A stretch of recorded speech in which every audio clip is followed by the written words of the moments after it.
کہ 7 ستمبر کو مسلمانوں نے ایک بہت بڑا کارنامہ سر انجام دیا، اور وہ تھا قادیانیت کو کافر قرار دینے کا قومی اسمبلی کا متفقہ فیصلہ۔ اور ستمبر کے مہینے سے کچھ پہلے مسلمان طلباء ملتان سے چلے اور انہوں نے پشاور کہیں سیر و سیاحت کے لیے آؤٹنگ کے لیے جانا تھا، اور راستے میں جب جناب نگر، جسے اس وقت ربوہ کہتے تھے، وہاں پہنچے تو اس وقت ربوہ پر قادیانیوں کا ہول تھا، اور کافی سارے اسٹیشنوں پر بھی قادیانی ماسٹر تھے۔ تو انہوں نے وہاں مسلمان طلباء کے اندر لٹریچر تقسیم کیا، اور عام لوگوں میں بھی وہ تقسیم کرتے تھے۔ جب بھی کوئی ٹرین ربوہ کے اسٹیشن پر رکتی تو وہ مرزا قادیانی کے حق میں لٹریچر تقسیم کرتے، اور ختم نبوت کو ڈاکہ مارنے والا وہ لٹریچر تقسیم کیا کرتے تھے۔ عام مسلمان تو صبر کر جاتا، لیکن ملتان نشتر کالج کے اسٹوڈنٹس بھی جب سفر کر کے جا رہے تھے، جب وہ ربوہ اسٹیشن پر پہنچے اور ان کو بھی لٹریچر دیا گیا قادیانیت کے بارے میں، تو مسلمان طلباء کے اندر ختم نبوت اور آپ صلی اللہ علیہ وسلم کی رسالت کی محبت نے جوش مارا، اور انہوں نے قادیانیت مرد آباد اور مرزا قادیانی پر لعنت کے نعرے لگائے۔ اسٹیشن سے ٹرین چلی گئی، اور جب واپس آنے تھا تو اس سے پہلے مرزائیوں نے لمبا چوڑا پروگرام بنایا کہ ان اسٹوڈنٹس کو سبق سکھانا چاہیے، کیسے انہوں نے ہمارے اسٹیشن پر پہنچ کر ہمارے مرزے کے خلاف اور ہمارے کانے دجال کے خلاف نعرہ بازی کی اور اس کو برا بھلا کہا۔ اس کے بعد جب مسلمان طلباء اپنی سیر و سیاحت سے فارغ ہو کر آ رہے تھے تو قادیانیوں نے لمبی چوڑی منصوبہ بندی کی، اور اس کے لیے انہوں نے سب لوگ جمع کیے، ہزاروں لوگ انہوں نے 7 اسٹیشنوں پر پھیلائے، اور مسلمانوں کو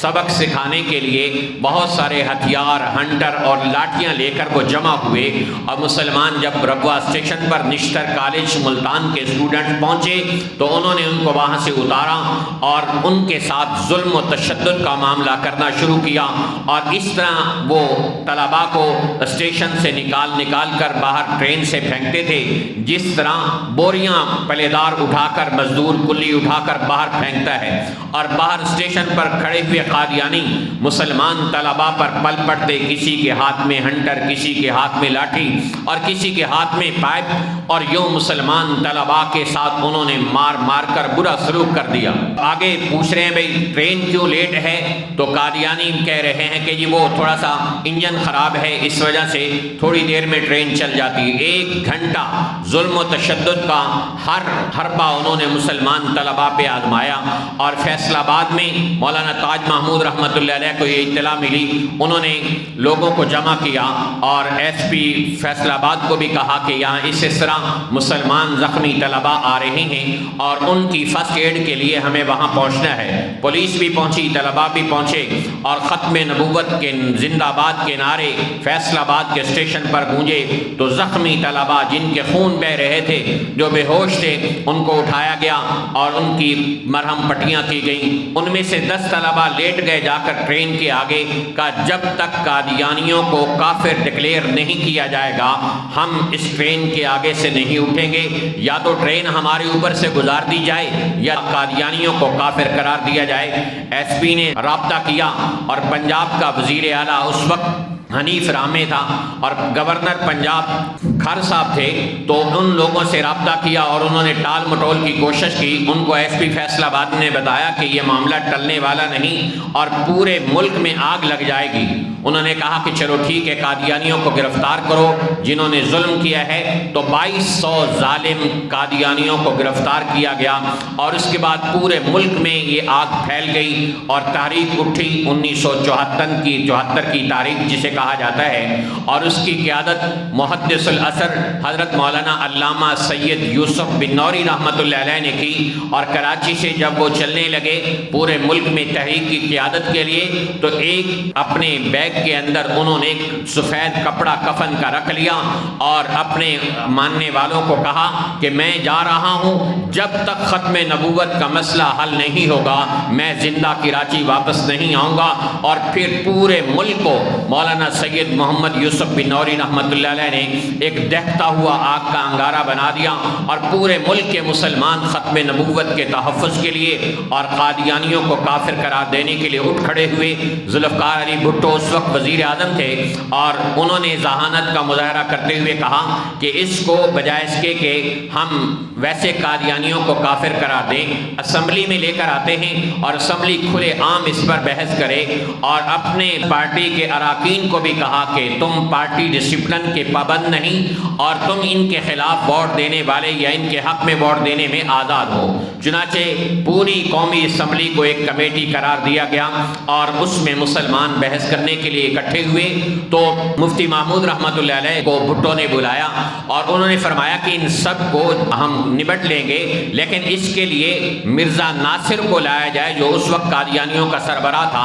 کہ اگر چھوٹے موٹے لوگ آئے ان کے اور وہ ہار کے چلے گئے تو کہیں گے نہیں نہیں انہوں نے جو ہمارا عقیدہ بیان کیا وہ نہیں تھا، اصل عقیدہ تو ہمارا یہ تھا۔ چنانچہ ادھر قادیانیوں نے بھٹو صاحب کو خود درخواست دی کہ قومی اسمبلی کی کارروائی کے اندر ہمیں بھی سنا جائے، ہمیں بھی شریک کیا جائے۔ تو مفتی محمود رحمۃ اللہ علیہ کو بھٹو صاحب نے بلایا۔ مفتی محمود نے فرمایا کہ دیر کیوں کرتے ہیں، آپ ان کو جلدی بلائیے، اور ان کو بلایا گیا اور مرزا ناصر وہاں آ کر اسمبلی میں اپنے عقائد بیان کرتا۔ پھر بھٹو صاحب نے مشورہ دیا مفتی محمود رحمۃ اللہ علیہ کو کہ اگر آپ بطور مفتی بات کریں گے تو یہ کہیں گے کہ مولوی ہمیں پہلے ہی کافر سمجھتے ہیں، انہوں نے کافر قرار دیا، آپ ہمارے اٹارنی جنرل یحییٰ بختیار کو تیاری کروائیں، وہ جرح کرنے والا بنے۔ پوری قومی اسمبلی کے اندر مرزا ناصر موجود ہوتا اور یحییٰ بختیار بطور اٹارنی جنرل حکومت پاکستان مرزا سے سوالات کرتا، اور ایک ایک نشست کے اندر 22 گلاس پانی کے مرزا ناصر کو پینا پڑتے، اور بار بار وہ کہتا اچھا نہیں یہاں یہ غلط ہے، اچھا اس میں ہم سے یہ غلطی ہو گئی، یہ عقیدہ ہمارا ٹھیک نہیں ہے۔ تو یوں شکست تو وہیں نظر آ رہی تھی، اور جب یہ کارروائی کئی دنوں تک چلتی رہی تو اس میں ایک مسلمان بھی قومی اسمبلی کا ممبر اور غیر مسلم ممبران میں سے کوئی ایک بھی ایسا نہیں تھا جس نے قادیانیوں کو کافر قرار دینے کے لیے ووٹ نہ دیا ہو۔ دو بھٹو صاحب کے کارنامے ہیں، ایک 1973 کا متفقہ آئین انہوں نے دیا، اور دوسرا قادیانیوں کو کافر قرار دینے والا کارنامہ سر انجام دیا، اور تیسرا پاکستان کو ایٹم بم کا تحفہ دیا۔ تو یوں اللہ تعالیٰ نے ذریعہ بنایا بھٹو صاحب کو قادیانیوں کے مسئلے کو ہمیشہ حل کرنے کے لیے۔ اب جب عدالت میں ساری باتیں طے ہو گئیں، اس میں اسمبلی میں، اور مرزا ناصر ہر قدم پہ شکست کھا گیا، اب فیصلے کا وقت آیا تو بھٹو صاحب نے بلایا مفتی محمود رحمۃ اللہ علیہ کو، کہا جی 4 آدمی آپ لے کر آئیں اور 4 میں لے کر آتا ہوں۔ یہ بیٹھے اور بھٹو صاحب نے آتے ہی مفتی محمود رحمۃ اللہ علیہ پر چڑھائی کی کہ اتنا ٹائم ہو گیا، 3 مہینے ہو گئے اور پورا ملک جام ہے اور ملک کی انڈسٹری نہیں چل رہی، اور آپ اس مسئلے کو کیوں ختم نہیں کرتے؟ ہم نے قوم سے وعدہ کیا ہے کہ 7 ستمبر تک اس مسئلے کو حل کریں گے۔ تو مفتی محمود رحمۃ اللہ علیہ نے بتایا کہ بھٹو صاحب بتائیے کیا مولانا غلام غوث ہزاروی کی آپ کی اہلیہ محترمہ سے ملاقات ہوئی ہے نصرت بھٹو سے؟ انہوں نے کہا جی ہوئی ہے۔ کہا جی انہوں نے کیا کہا؟ تو اس نے کہا کہ مولانا غلام غوث ہزاروی نے میری بیگم کو اصل کتابیں لا کر دکھائیں جس میں مرزا قادیانی نے نبی پاک علیہ السلام کے خلاف تو جو لکھا اور کہا، اہل بیت کے بارے میں حضرت علی رضی اللہ تعالیٰ عنہ، حضرت فاطمہ رضی اللہ عنہ، حضرت حسن حسین رضی اللہ عنہما کے بارے میں بھی بہت کچھ اپنی کتابوں میں توہین کا ارتکاب کر رکھا تھا۔ تو نصرت بھٹو ایرانی نژاد تھی اور تشیع سے تعلق رکھتی تھی، تو انہوں نے جب یہ دیکھا تو بھٹو صاحب کے پاس آئیں اور میز پر مکہ مار کے کہا بھٹو صاحب ان کو آج ہی قادیانی کافر قرار دیں، اس لیے کہ یہ تو اہل بیت کے بھی گستاخ ہیں اور نبی کے بھی گستاخ ہیں۔ تو مفتی محمود رحمۃ اللہ علیہ نے ذوالفقار علی بھٹو سے کہا جب خاتون اول بھی کہتی ہے کہ قادیانی کافر ہیں،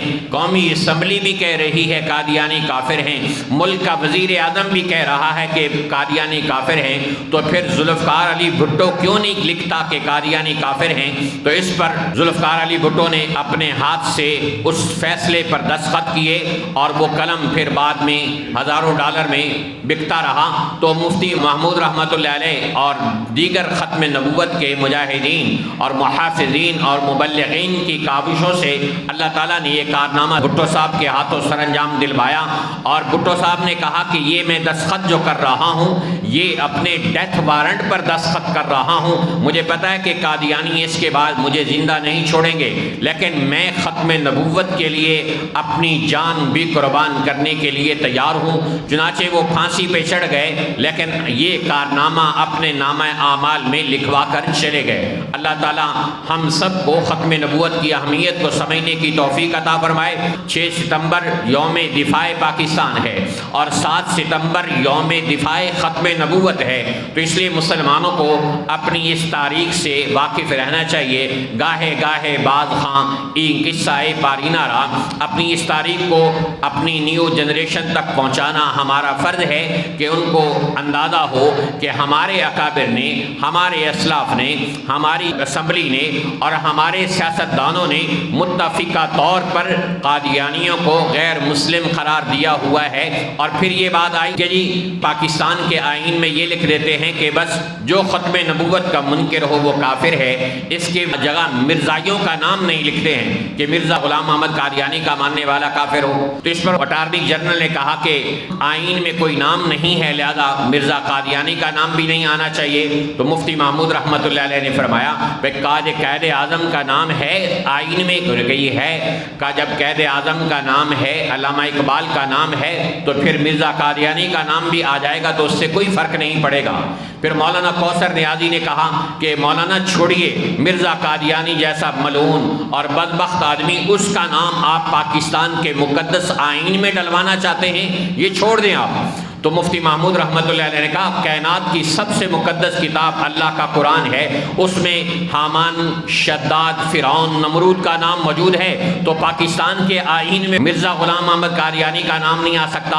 تو اس کے بعد بھٹو صاحب نے دستخط کیے اور متفقہ طور پر قادیانیوں کو غیر مسلم قرار دے دیا گیا۔ وہ 7 ستمبر کا تاریخی دن تھا۔ اس دن ہر مسلمان کو اپنے اندر یہ عزم پیدا کرنا ہے کہ جیسے ہمارے اکابر نے، جیسے ہمارے اسلاف نے اس مسئلے کے تحفظ کے لیے اپنی سیاسی جد و جہد لانچ کی اور قربانیوں کا بہت بڑا نذرانہ پیش کیا، اسی لاہور کی سڑک پر ان قادیانیوں کے مسئلے کو حل کرنے کے لیے 1953 میں 10,000 لوگوں نے ایک دن جان کے نذرانے پیش کر کے کہا کہ ختم نبوت پہ کوئی کمپرومائز نہیں ہو سکتا۔ تو ان شہداء کی قربانیاں رنگ لائیں اور 150 سال سے چلنے والا مسئلہ کہ مرزائی مسلمان ہیں یا نہیں ہیں، پاکستان کی قومی اسمبلی نے ہمیشہ کے لیے طے کر دیا، اور جس تاریخی دن کو طے کیا اسے 7 ستمبر کہتے ہیں۔ لہٰذا 6 ستمبر یوم دفاع پاکستان ہے، جس دن ہماری افواج پاکستان نے